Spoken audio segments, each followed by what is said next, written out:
दोस्तों नमस्कार। दोस्तों आज का विषय है कि खतौनी में या कागज में जमीन आपके नाम है किंतु आपका कब्जा नहीं है। इस पर बहुत सारे लोग पूछ रहे हैं कि ऐसी स्थिति में हम क्या करें, हमें कब्जा कैसे मिले। तो दोस्तों आज मैं बात करता हूं एग्रीकल्चरल लैंड की, माने एक ऐसी लैंड, एक ऐसी भूमि जो खेती योग्य भूमि है। आपका नाम खतौनी में दर्ज है। और ये होता कैसे है? जैसे मान लेते हैं दोस्तों कि आप रहते हैं उत्तर प्रदेश के किसी गांव में, आपके पूर्वज या आप यहां से 500 किलोमीटर दूर किसी दूसरी जगह राजस्थान में, मध्य प्रदेश में या बिहार में या बंगाल में या कहीं भी सेटल हो गए हैं, वहां रहने लगे हैं। अब आपकी जो जमीन है वो खतौनी से कहीं जाने वाली नहीं है, खतौनी में ही रहेगी, आपका नाम दर्ज रहेगा रेवेन्यू रिकॉर्ड्स में, लेकिन आपका कब्जा नहीं रहा। उसको अगल बगल के लोगों ने, गांव के लोगों ने जोत लिया और खुद फसल जोतने बोने लगे। तब आप उसको कैसे प्राप्त करेंगे, आज का यही विषय है। इसी पर ये डिटेल्ड वीडियो दोस्तों बना रहा हूं। दोस्तों जब भी ऐसी कंडीशन हो कि आपका कब्जा ना हो और आपके पास दस्तावेज हो, माने खतौनी में आपका नाम लिखा हो सकता है आपके पिता का नाम लिखा हो, आपका भी नाम ना आया हो, काफी समय हो गया और राजस्व विभाग को जब तक सूचना नहीं जाएगी कि जिस व्यक्ति के नाम ये एंट्री है, जमीन है, उसकी मृत्यु हो गई है, तब तक आपका नाम नहीं आएगा। तो आप सबसे पहले अपना नाम दर्ज करा लें। वहां पर एक प्रक्रिया है, पाका 11, लेखपाल से रिपोर्ट लगेगी, आपका नाम आ जाएगा।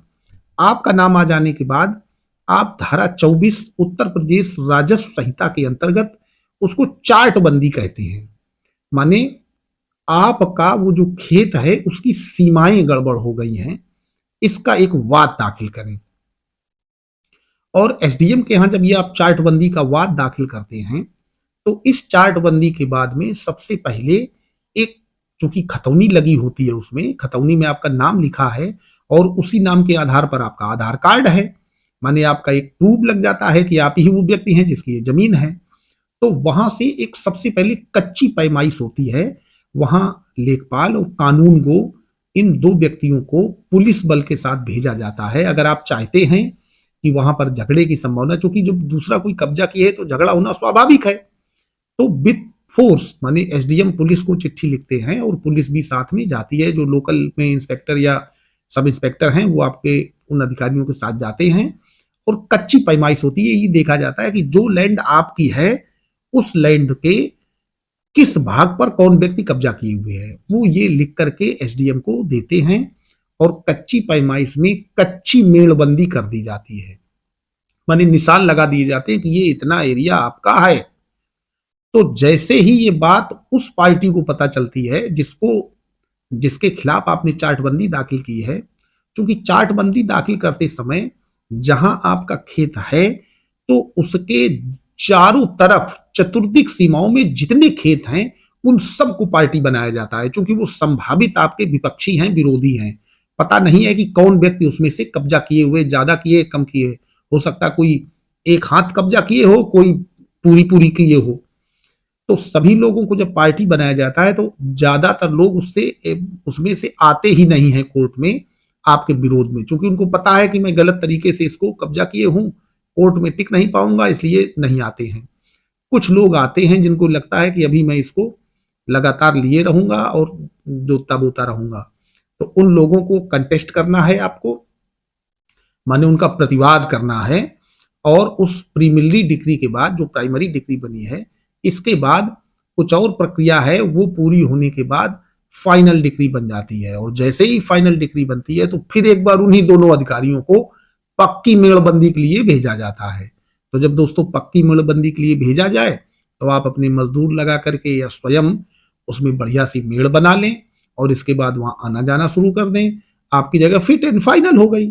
आप उस जगह को फिट एंड फाइनल करके चाहे तो अपनी खेती करें या किसी को बटाईदार को दे दें या आप उसकी बिक्री कर लें। और दोस्तों अगर आपकी ऐसी 2-3 जगह हैं, जैसे खतौनी में, अभी मैं एक डिटेल वीडियो बनाऊंगा जिसमें मैं खतौनी पढ़ना सिखाऊंगा, खतौनी कैसे पढ़ी जाती है, आपको कैसे पता चले हमारे कितने खेत हैं, किस एरिया में हैं, कहाँ हैं और कब हम उसके मालिक बने हैं, माने वो सोर्स ऑफ लैंड क्या है, किस तरह से आपको वो कृषि भूमि प्राप्त हुई है। तो दोस्तों आपके अगर 2-3 नंबरान हैं तो उन सभी नंबरानों को आप निकलवा करके उन पर कब्जे में आ जाइए। अगर आप कभी उनकी बिक्री भी करना चाहते हैं, बेचना भी चाहते हैं, तो जब तक आप उस पर कब्जे में नहीं होंगे, तब तक आपको पैसा भी ठीक-ठाक नहीं मिलेगा।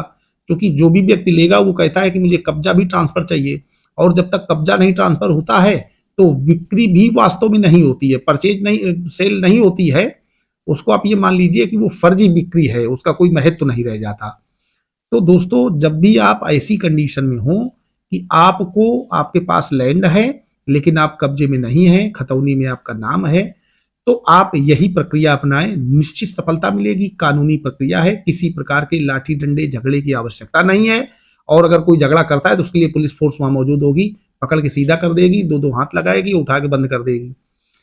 तो दोस्तों आज मैंने इस पर वीडियो बनाया है, और नेक्स्ट वीडियो किसी दिन आता है तो उस पर मैं मकान के बारे में बताऊंगा। अगर आपका कोई मकान है, आपने किसी को किराए पे दिया था या किसी को लाइसेंस पे दिया था, और वो व्यक्ति उसमें बना रह गया है, नहीं निकल रहा है, तब आप उसको कैसे निकालें। दोस्तों अगर वीडियो हमारा अच्छा लगा हो तो आप इसको लाइक कर सकते हैं। अगर चैनल पर नए हैं तो चैनल को सब्सक्राइब कर लीजिए, और इस वीडियो को अपने दोस्तों को अधिक से अधिक भेजिए ताकि उनको भी इसका बेनिफिट मिले। अगर उनका कोई इस तरीके का मामला है, उनके नाम खतौनी है, उस पर कब्जा नहीं है उनका, तो वो भी कब्जा प्राप्त करें और लाभान्वित हों। नमस्कार।